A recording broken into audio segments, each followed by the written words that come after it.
سلام زخبركم تخاتلتي سينما سمراء انه نحجي زبلنا تحسو حزنا مصينا لنا اقدمنا نمكتتالكم باخبارات نعدم سنه مكتتال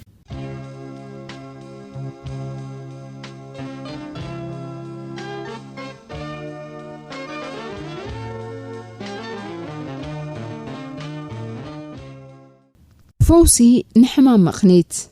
مخنيت عد حسوت درار حنت مشات نمن قد عود أب التمرشلو كتكتلو زلكاك عند أجباب تمكرو سبات مزنعيوم مسرت عود زخونو خامت كلات نختهنت كتدهسسن كتتجبرن بحرية السبات بتنقع مزنع قداسيو بحرية السبات نيم مزنع لمدي بعمقوتم محزو بزحة أمرو بزل مسحمام ألوتوي أتحسسبا زسقيو كتركبي خا نزينا خا حمام مخنيت النبلو نبس وقف ودقتكا بزا عينت حمام زتدقعتيا عود سب مخنيت ناي محاب زوحد لمدلو زودقاقن ننبس وقف كدلت البي مخنيتي فترلا نبسو خوانا زي بتصحن كبتصحون زخوانا مدب زي بلون سب كل جزي مخنيت نمحاب دحراي بلن تحت درجات تكبر زلوهم سبات نسعرتهم قلطف مخنيتي هبو ويمهزو تمكرو عوتا السبات مسئتتصنع كلتي حكاي سب زغربو مخنيت ولاون حق يخون بتعود سب كم مخنيت فتسيمو يقربن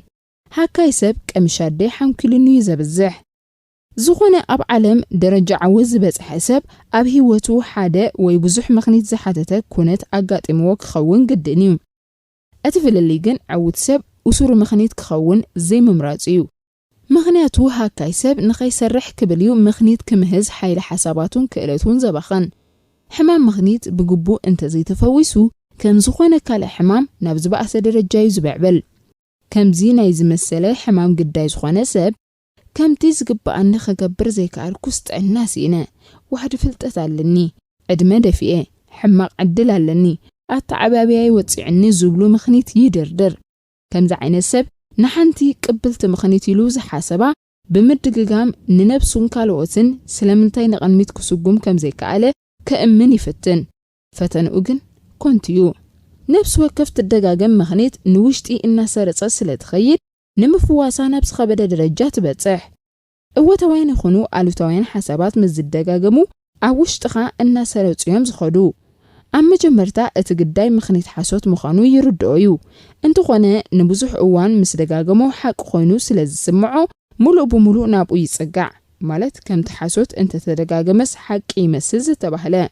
سلازي از مخنيت زين خي عوت قاردو أما حيور كم زنبري قبرو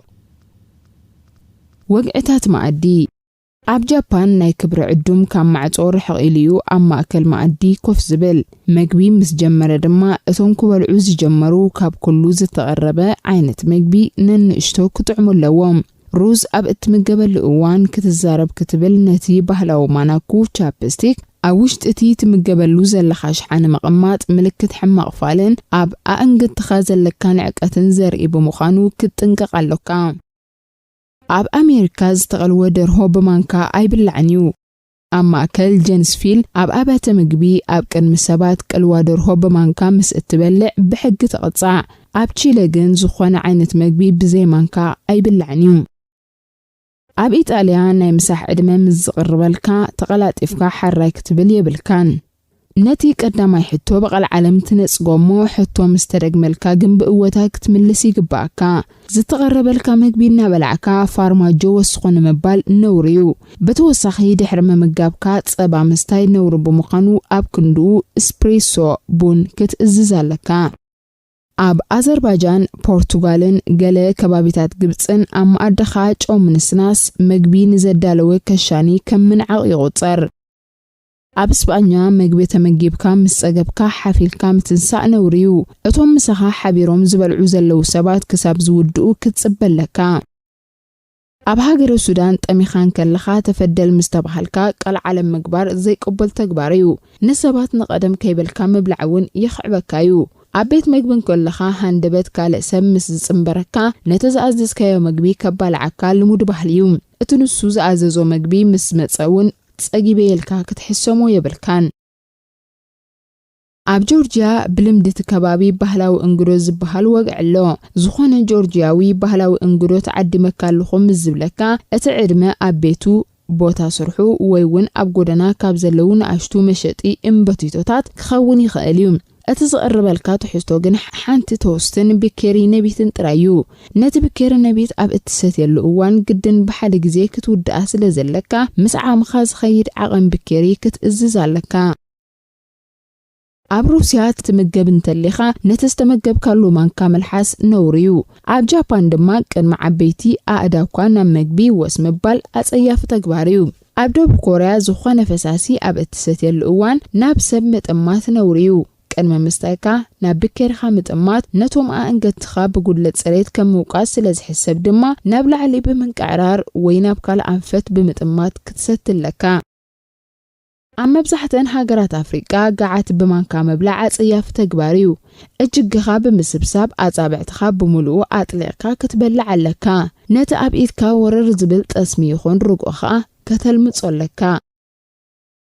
ኣብ ክፍለ ሃገር ኢንዲያና ሕብራት መንግስታት ኣሜሪካ በጭቕ ኣብ ጎደናታት ይኹን መናፈሻታት መብላዕ ብሕጊ ይሕትት ኣብ ሃገራት ወሽመጥ ቡን ኣብ እትሰትየሉ እዋን ኣንጋዲኻ ፍንጃልካ ኣብ ዝወዳእካሉ እዋን ተቐላጢፍዩ ዳግም ዝመልኣልካ ስለዚ ምስ እተብቅዕ ይኣኽለኒ ንምባል ነታ ኣብ ኢድካ ዘላ ፍንጃል የማነ ጸጋም ከተንቀሳቕሳለካ መሪርዩ ጥዑም ኣይኮነን በሊዕዮ ኸማን ይፈልጥኒ እዚ ኣቐዲሙ ተጠቂሱ ዘሎ ሓሳባት ገለ ካብቲ ብዙሓት ሰባት ኣሕምልቲ ዘይበልዕሉ ምኽንያታት እዩ ንስኻትኩም ከ መዓልቲ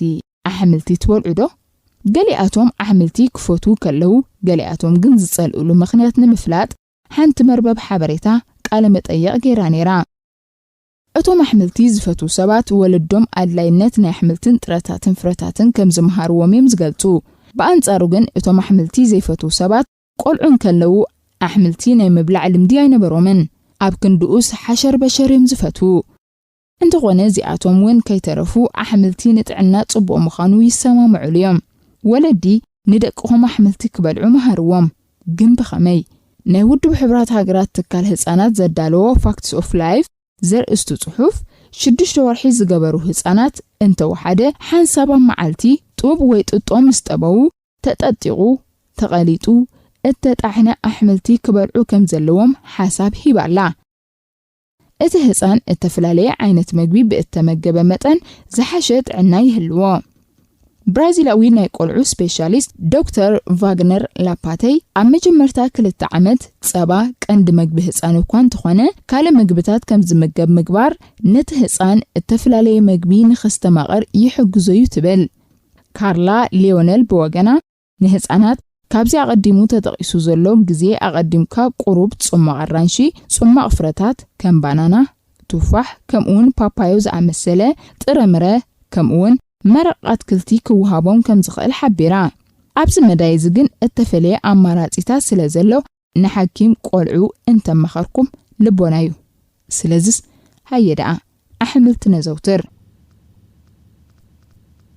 ብዛዕባ ብመድሃኒት ሬሳ ምዕቃብ ዶ ገለ ክንብለኩም بمدحريت ريسا معقاب نريسا سبيخون نريسا انسسا نوح جزي كي تبلاشوه كم زصنح مقبار مالتيو صحفت تاريخ بمدحانيت ريسا معقاب اب قبسي كم زجمرن اتوم ابطنسي زنبرو اسوراويان فارساويان سكيتاويان ون يزوترو كم زنبرو يسمامو عليهم ምናልባት በመጀመርታ በመድሃኒት ሬሳ ኣብ ምዕቃብ ተገዳስነት ኣላዓዒሉ ፈተነ ንኸገብር ድረኸ ዘሕደረ እቲ ኣብ ሑጻ እተቐብረሙ ብባህርያዊ መንገዲ ተዓቂቡ ዝጸንሐ ኣካላቱ ክኸውን ዝኽእል ከምዚ ዝኣመሰለ ናይ መቃብር ቦታ ነቲ ሬሳ ጠሊ ይኹን ኣየር ንኸይረኽቦ ስለ ዝከላኸለሉ ካብ ምምሽማሽ ይዕቅቦ ገሊኦም ከኣ በመድሃኒት ሬሳ ምዕቃብ እተጀመረ ኣካላት ኣብ ናትሮን ማለት ሶዲየም ካርቦኔት ኣብ ግብፅን ከባቢኣን ብብዝሒ ዝርከብ ኣልካሊ ተዓቂቡ ኣብ ዝተረኽበሉ እዋን ንነጀው ዝብል ክልስ ሓሳብ ይቕርቡ ሬሳ በመድሃኒት ዝዕቀበሉ ዕላማ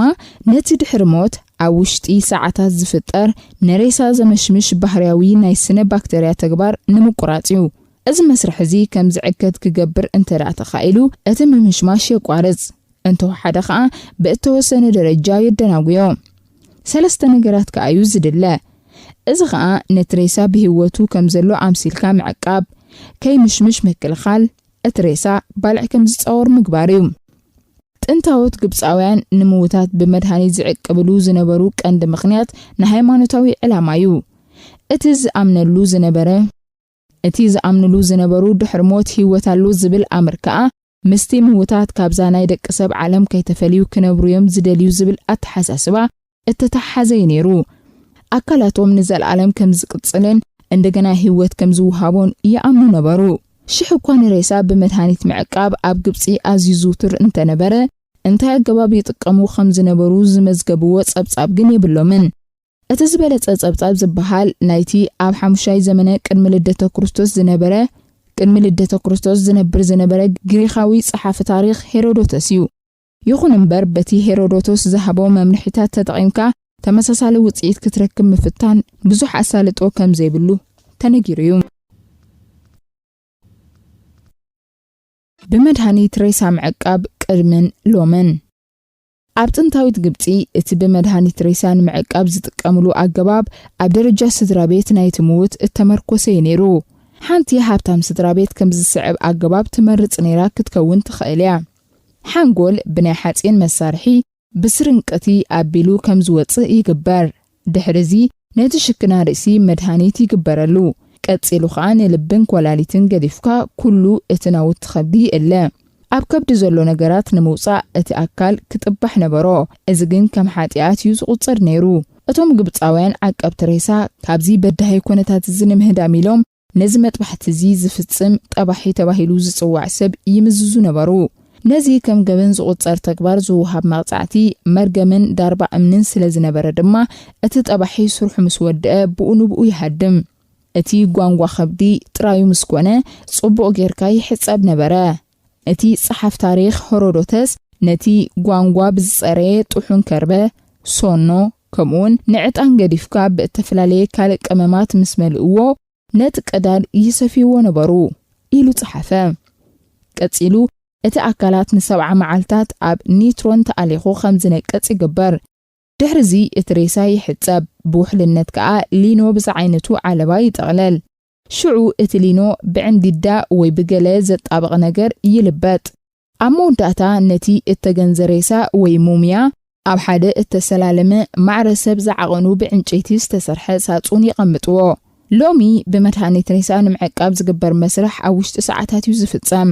ዝበዝሕ ግዜ ከዓ እተወሰነ መጠን ዘለዎ ሬሳ ንምዕቃብ ዝሕግዝ ፈሳሲ ኣብ ሱርደምን ኣብቲ ናይ ከብዲ ይኹን ናይ ኣፍልቢ